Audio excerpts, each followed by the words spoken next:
Good morning. We are extremely pleased that you are here. It is good to come together for the purpose of co-creating. Do you agree? Yes. You're knowing what you are wanting? Yes. It's a good thing, isn't it? Your desires feel good to you? That's the big question. If your desire feels good, then you've got a desire and you're vibrationally in the proximity of it. In other words, your beliefs aren't contradicting it. So you're moving frequently and steadily in the direction of your new desire, your new desire, your new desire, your new desire, and you're living happily ever after. Yes. But if you keep hatching new desires that you doubt, then life isn't as much fun, is it? You keep regurgitating what is. If you let what is be the basis from which you believe what's coming, improvement can't come. If all of your attention is upon what is, then your vibration is all about what is, and your vibration is your point of attraction.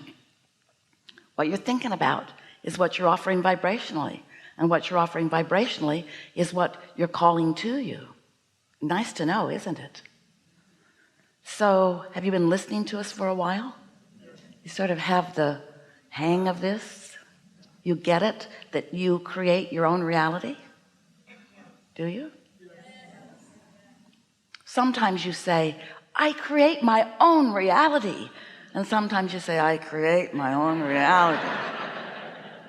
Kind of depends on how it's going, whether you want to own it.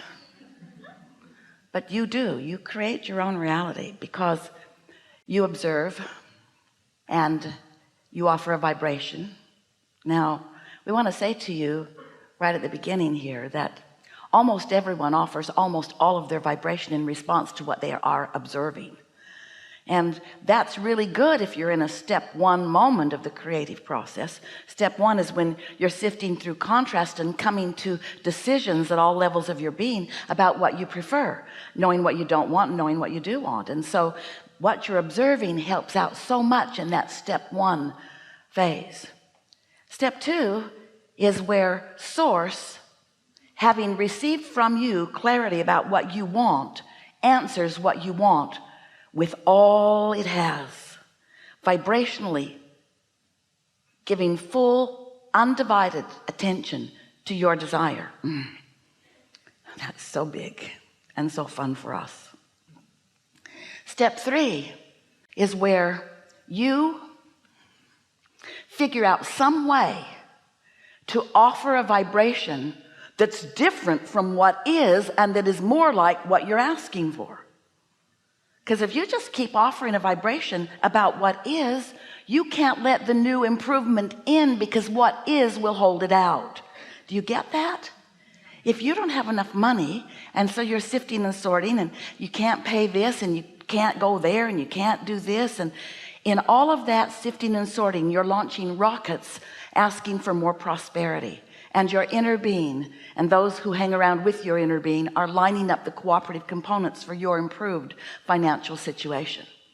But when you continue to observe your current state of being, talking about it, and therefore fretting about it, or worrying about it, or complaining about it, then you keep active within yourself a vibration of exactly where you stand.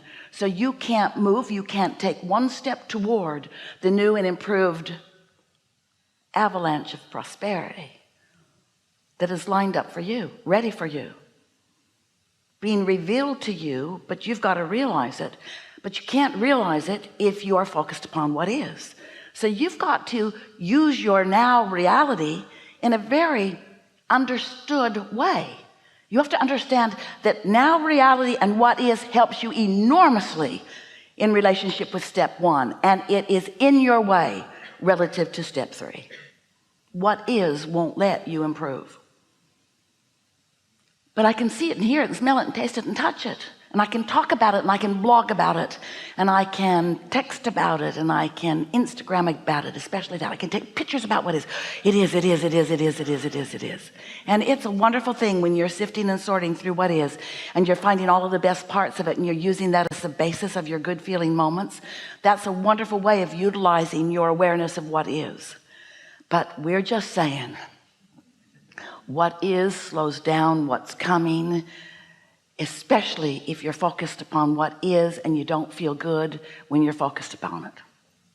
We have enjoyed this interaction immensely. There is nothing more that you would ever need to know about how to respond to this world, because everything else is set up to work for you. You were non-physical energy before you came into this physical body, and the larger part of you still is. And as you came into this physical body, the larger part of you remains non-physically focused and in a place of pure positive energy, which means when you sift through contrast and you find things you don't want, your inner being knows what you're asking for, but never clubs what you're asking for about the head and neck by explaining how it is. How it is irrelevant to what's becoming. How it is not just irrelevant to what's becoming. It was relevant because it launched rockets, and those rockets moved from you and are held in attention, held by attention, held in attention by your inner being in your vibrational reality. This vibrational reality that just because you can't yet see it or hear it or smell it or taste it or touch it doesn't mean that it isn't a reality. It's so real, we've named it the vortex. It's a reality. It's a vibrational reality. Wrote 2 books about it. It's a big deal. But you don't know it's a big deal because you can't see it and hear it and smell it and taste it and touch it. So you think the big deal is what you can see and hear and smell and taste and touch, but that's the old deal. That's like the gum you've chewed all the flavor out of. That was there when you needed it. But once you've launched rockets of desire, as you have, and once you've filled your vortex full of all of the ideas and desires of things that you want to experience, then your attention to what is, unless it feels outrageously wonderful when you give it your attention, is not helping your creative process. And you are a creator. That's who you are. You came into this physical body with most of you remaining non-physically focused for the support that source would be, and here you come to interact with the beauty of humanity. Oh, the blessed rascals. They won't do what you want them to do. They won't please you. They're selfish because they were born that way, and we want them to stay that way because you have to be selfishly oriented. You can only see through the eyes of self. But as you look to others to behave or perform in ways that when you observe them, because that's what you're so good at doing, is observing. That was sarcasm. Can you hear it? As you observe them, then you sort of teach each other things that are contrary to the way the laws of the universe work. You want them to behave in ways that make you feel good, and when they don't, then you feel bad and you don't think you have any control. So you blame them, but it isn't about them, because they didn't come to behave for you. They came to create too.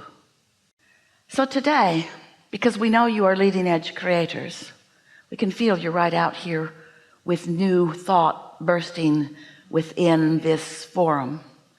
Today we're going to find some new ways together of understanding how, yes, you create your own reality, and yes, there is no such thing as assertion. No such thing as assertion. There's only attraction. There's only attraction. So when someone is doing something and you feel like they're doing something to you because you didn't want it and you don't think you asked for it, and there it is, it feels like they in their wrongness are asserting something into your experience. But you see, that can't be possible because there is no assertion. There's only attraction, which means if you weren't vibrationally asking for it, it wouldn't be coming. So at most, what they might be is a cooperative component to just give over what you're asking for. If you feel vulnerable or victim or weak or something, and you're really feeling that way, then there will be those who will assist you in feeling more that way, and then you'll blame them. Oh, you made me feel this way. Jerry used to present an idea to us early in his interaction with us. Jerry and Esther were romping around in this city when they met us. It's a nice day.